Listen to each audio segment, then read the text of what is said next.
This is the Big O Show. This is the Big O Show. All right.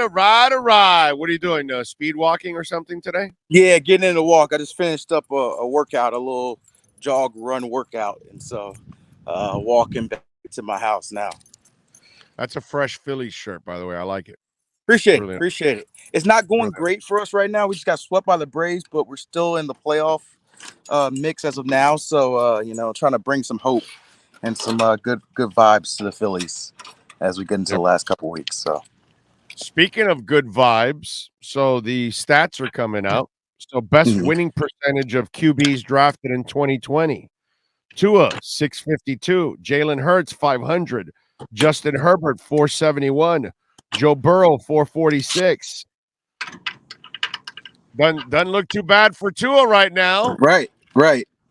Well, the detractors will say that wins are not a quarterback stat, right?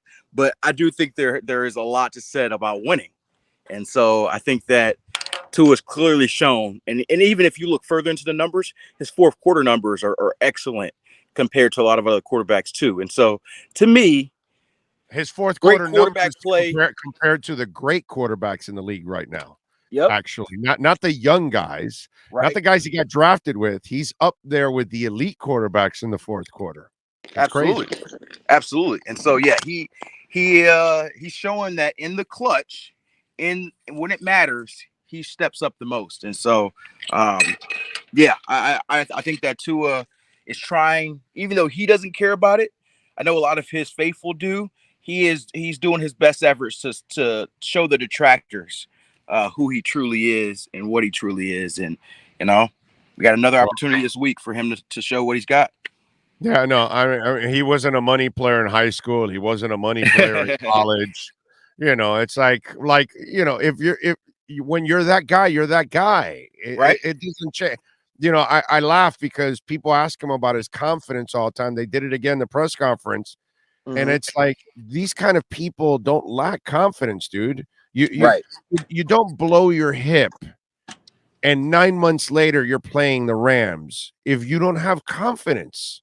True. There's no way you repair your hip and feel you can play in the NFL if you don't have the kind of confidence that it takes to, I don't know, cure cancer, climb Mount Vesuvius or whatever the hell, or any kind of great accomplishment. When you're talking about a person who says, no, I'm going to repair my hip and I'm going to play in the NFL, that's all you need to know about that human being. Right. Because most of us would say, damn, I'm going to repair my hip. I hope I can make it to work. Right. I hope I can get up in the morning.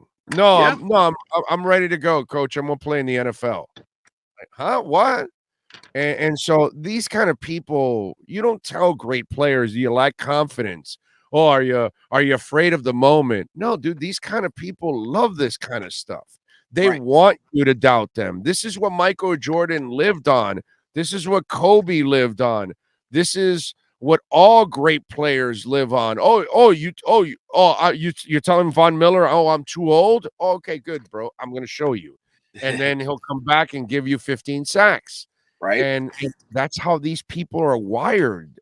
I don't care if you're Layla Ali or you're Becky Hammond, who's an Olympian, who then went to the NBA and then said, okay, I'm not getting the head coach. I'm going to go right to the NBA. And, dude, she won a title in her first year. Why? Because she doesn't lack confidence. She's a woman that was ready to go to the NBA and coach men. The only thing is we're not ready to hire a woman yet. And that's why. But it's not because Becky Hammond didn't deserve to get hired in the NBA, actually, to be quite honest. Her resume is impeccable. You know what I mean? Yeah. And so I always laugh when people try to question these kind of athletes. And it's weird because you should know by now that these kind of people feed off of your negativity and your doubt. Yeah, I think the only thing I think is very significant is about the confidence element of Tua, because I think he doesn't lack for confidence. I thought that Mike McDaniel's point about wanting his confidence to outweigh his perfectionism I think was a really good point. It's not to say that he lacks confidence. It's just that this dude has such high standards for himself. Like you mentioned, he's been that guy in high school. He's been that guy in college. He's been that guy his whole life. And so he probably expects to be great and perfect on every throw. And sometimes it's like, man, dude, you're playing good ball. Let it hang a little bit. That I love that clip of him after he throws a touchdown pass to Waddle, where he's doing the ice on his veins symbol, because he once he calms himself down and does the press conference, he goes back into the professional mode and he's like, hey, no, not a big deal. It was a we, not a me. But in that 3 seconds after he throws that pass, you get the true natural emotion, the confidence, the even somewhat cockiness, like, hey, yeah, I am that dude. What's the saying these days players have been saying is I'm him, and that felt like Tua's I'm him moment, like y'all better recognize. And he won't ever say it with his words, but I think the body language is something that is hard to quantify. Like I remember talking with the Patriots, with actually Raekwon McMillan before the Patriot game, and we were talking about Tua, and he was like, yeah, you see it on tape. When he gets flowing, he just has a different look about him. And we have to try to stop his big plays early so he doesn't get that look about him. And so, the Ravens stopped Tua early, and he didn't have that look about him in the first half.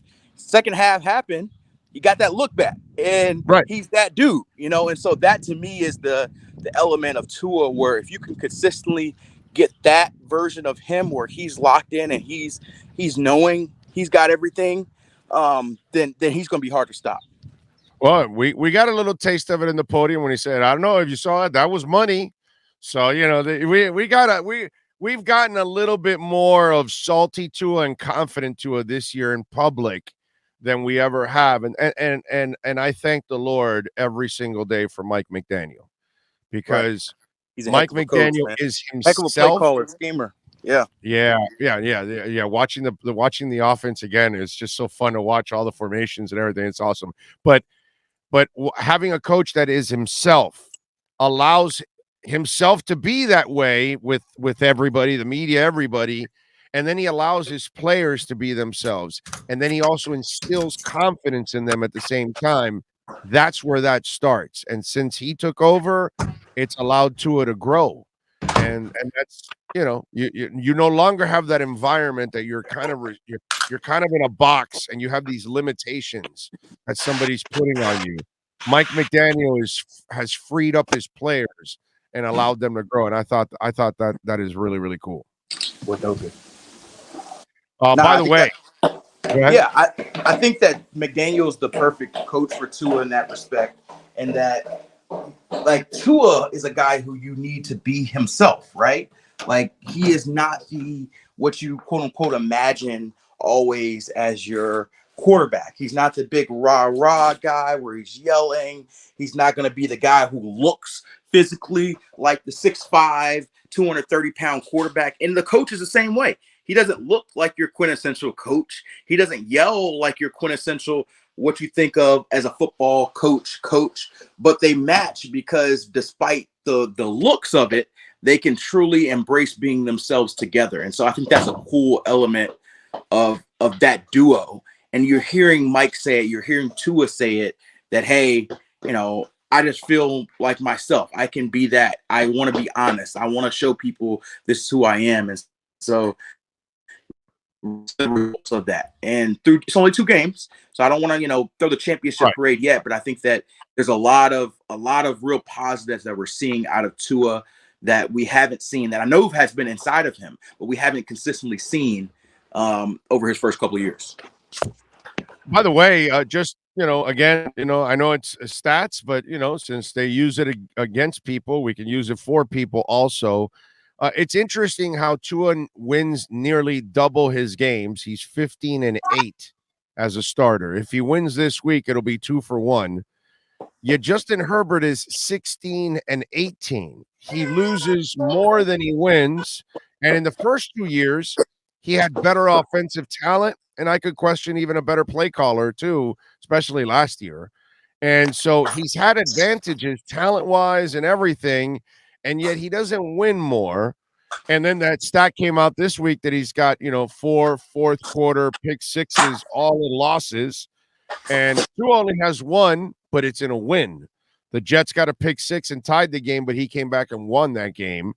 And, obviously this week coming back from 21. So I'm just saying, what does it say to you and all the overreaction on the Herbert side when, this is what I tell people.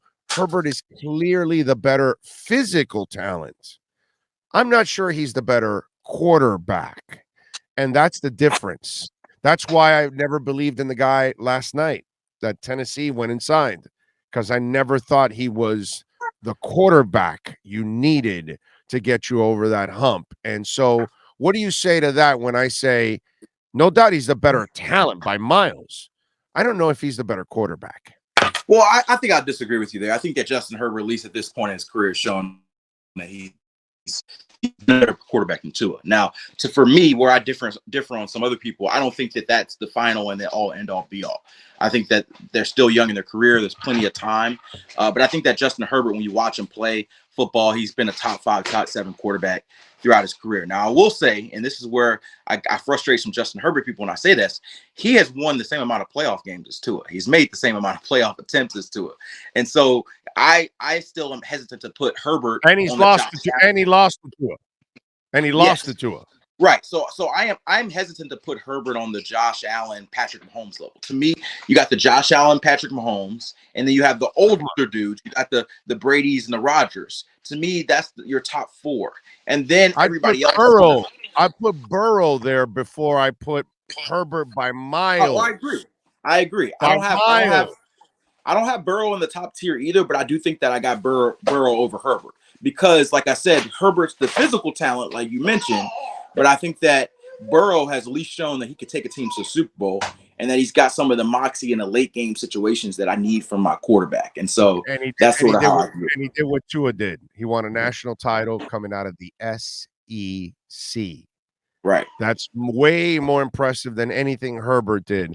So the track record of winning is there, whereas Herbert never won against the Alabama. He never did what Deshaun Watson did, which I hate to have to brag about that guy. But coming out of Clemson, he was the best player in both of his games against Alabama.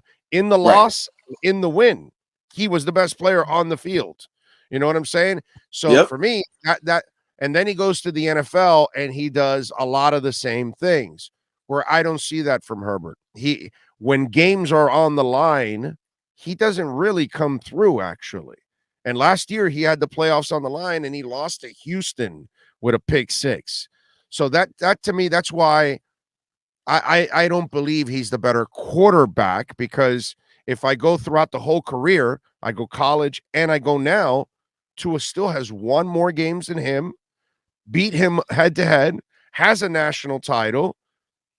Nothing about Herbert says winning. Everything says stats and talent.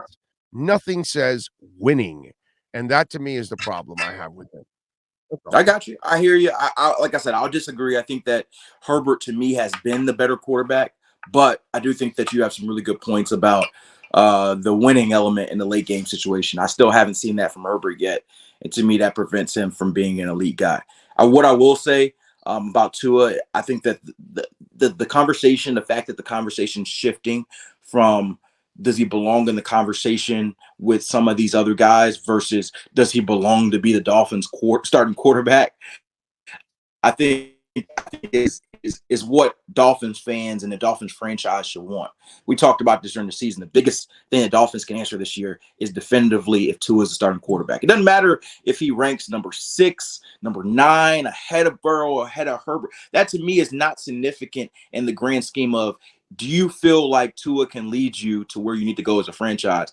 And if we get that version of Tua we saw in the second half against the Ravens, the answer is definitely yes. Now, we got another challenge this week. And you know, like they always say in the league, is a 24-hour rule. Like I'm going to talk on NFL Network today, and my first hits are going to be about all the great stuff that did and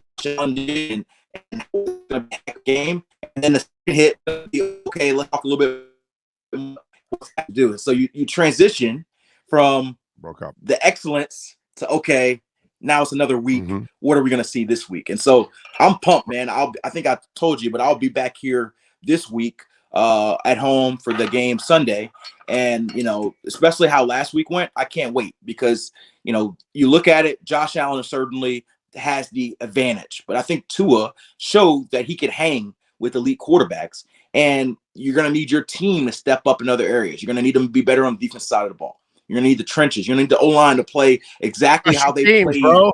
Exactly. You're going to have no kickoff return touchdowns. You can't give away seven at the start of the game. And you got Von Miller on the other side this week. So, the offensive line is going to have to step up its game even more. And you're going to need some of those second half runs that you got from Mostert and Chase Edmonds throughout the game. So there's a little bit more balance. So, if the Dolphins play an A game and the Bills play a B or C game, I could see them winning this game. This Bills team is certainly better, but the Dolphins showed they can fight with the best of them. And I can't wait to see it. The humidity is a factor too. September, I was there week 1, 110 degrees on the field temperature we had at kickoff.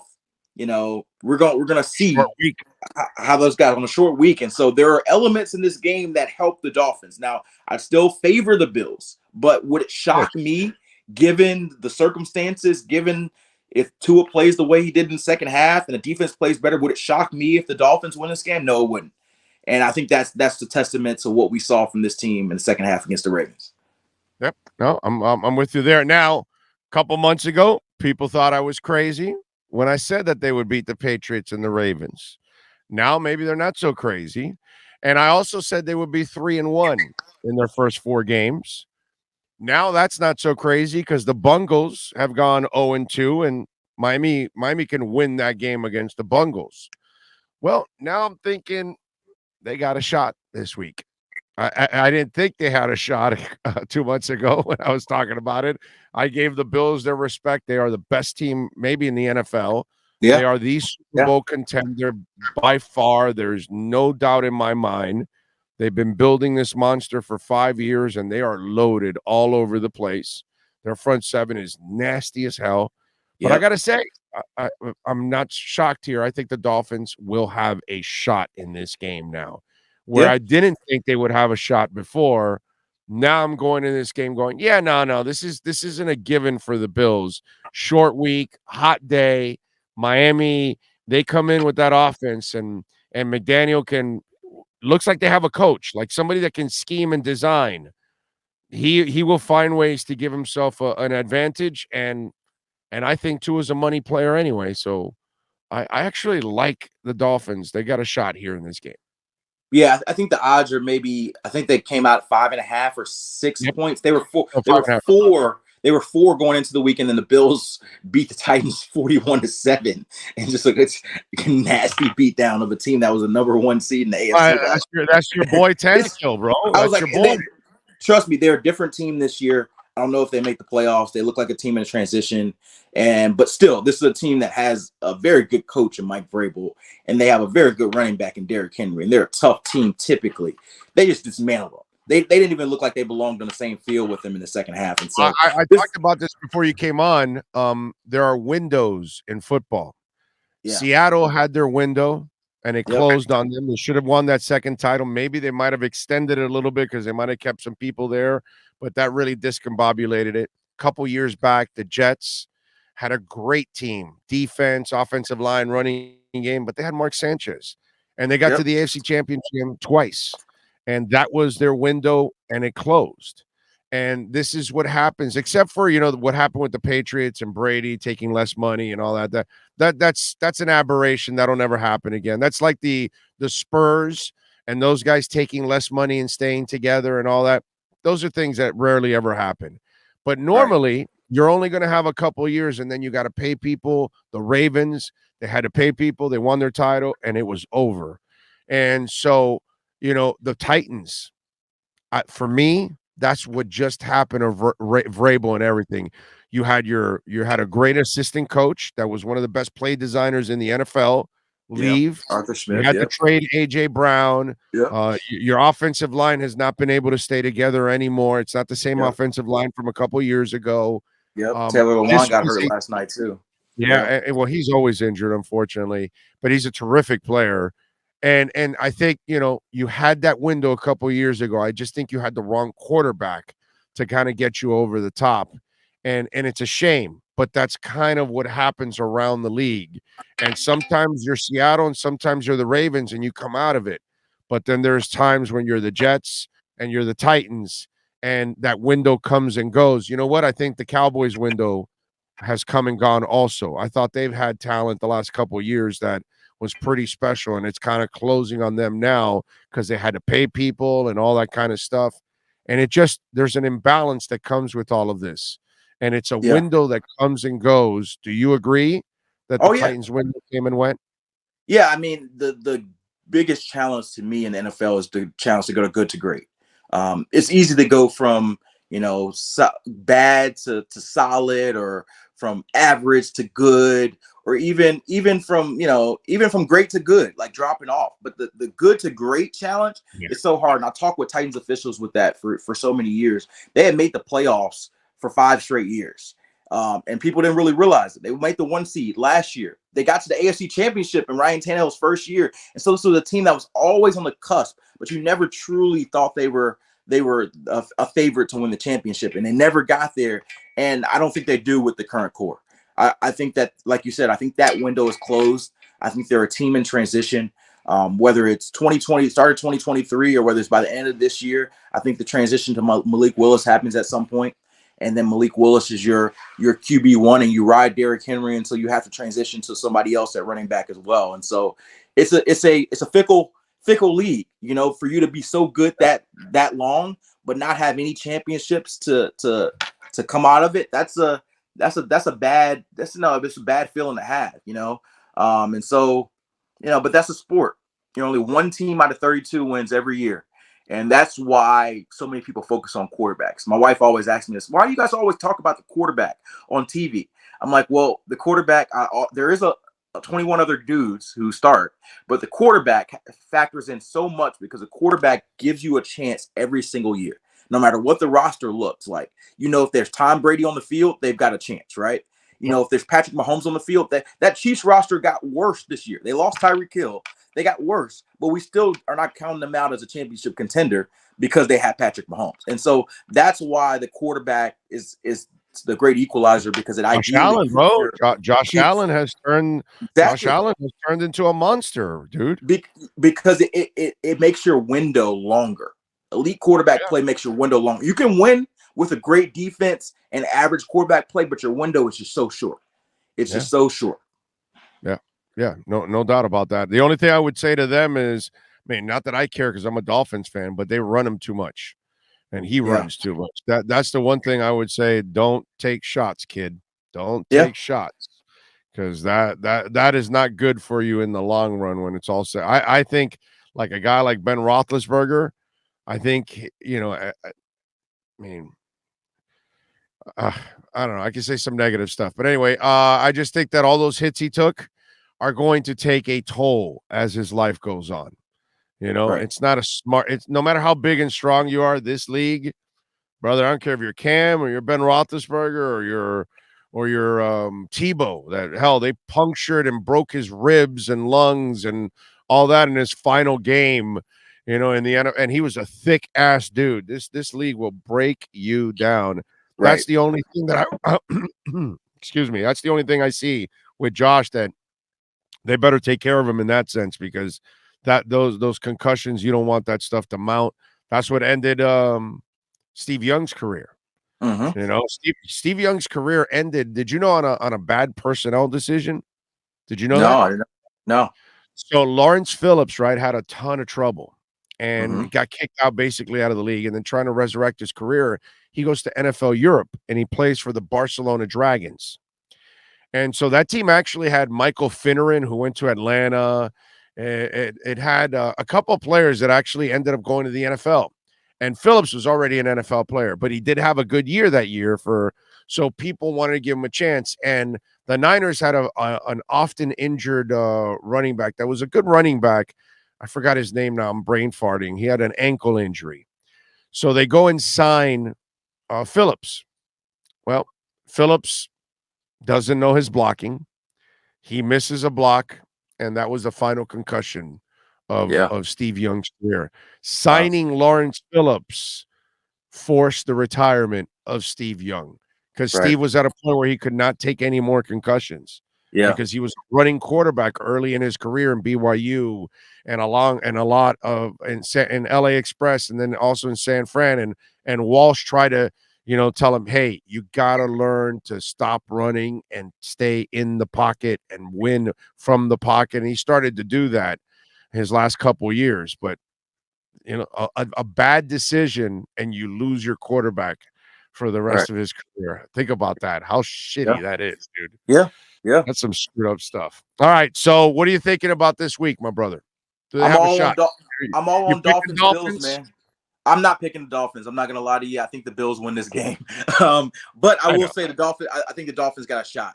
They got a shot, which is more than I thought they had coming into the season. And so I agree. I think they'll keep it close. I don't think Buffalo blows them out the way they blew Tennessee out. I do think that ultimately Josh Allen maybe a little bit too much. That we saw a little bit of cracks in that Dolphins defense early against Lamar. And so I wonder if the shootout 2 weeks in a row is going to be tough to win against a team that can shoot out better than probably any other team in the Buffalo Bills. And so if I'm picking, I'm probably picking the Bills by, maybe 4 or 5. Yeah, it's the Bills' time, man. There's, I hate to say it, but it's the Bills' time right now. They're arguably the best team in the league right now. They have done a marvelous job of building this team up in the last 5 years. Yeah, and that's another thing you got to send, the message to Dolphin fans. It doesn't happen overnight. Even if you have the right people in place, it's going to take you a couple of years to and so far it looks like the Bills have had the right coaches, the right people in place, the right front office people, because man, they find talent all throughout that draft. It's not just high picks. There are guys in the latter part of the draft. They have just done a marvelous job overall. It's been impressive. All right, what else are you working on the NFL Network so folks can check you out, my friend? Yeah, I'll be on TV today, 1 to 3 p.m. Coming on first hit should be around 1:30. And so I'll be on with Baldy talking some Dolphins Bills, and again about 2:30, 2:45 doing the same. And so I'll be on TV today, and then probably again later this week, either Thursday or Friday, doing the same. And then I'll be Sunday at the game, giving you live pregame reports on this game and postgame coverage on whoever wins. So. And he'll be on Sunday after the game with us here doing a little post-game report. So we'll get him here and we'll have some fun. Cam, as always, thank you, my brother. Appreciate you. We will catch up after the game this week. Thank you. All right. Appreciate you, man. You got it. There you go. Cameron Wolfe, baby. Gotta love it. And KSDT CPAs. Hey, listen, obviously, it's about your taxes. So if you want to do your personal taxes, you want to do your business taxes, call them at 305-670-3370. Tell them that Big O sent you, Dade, Broward, and Palm Beach counties. But they do it all, forensic accounting and business valuation, from collateral audits, from divorce, fraud, loss of earning claims. They handle it all. Healthcare advisory, management advisory services to help you implement accounting software, year-end planning, anything that you've got to do, they can help you. Wealth management, family, insurance strategies, wealth distribution strategies. KSDT CPAs can help you in so many ways. They've also got a crypto department too. So for those of you crypto folks like myself, you got to have someone that knows the crypto laws. So that way you're protected and you can save yourself some money. KSDT CPAs, 305, baby, 670-3370. The Wolf Pack has been unleashed.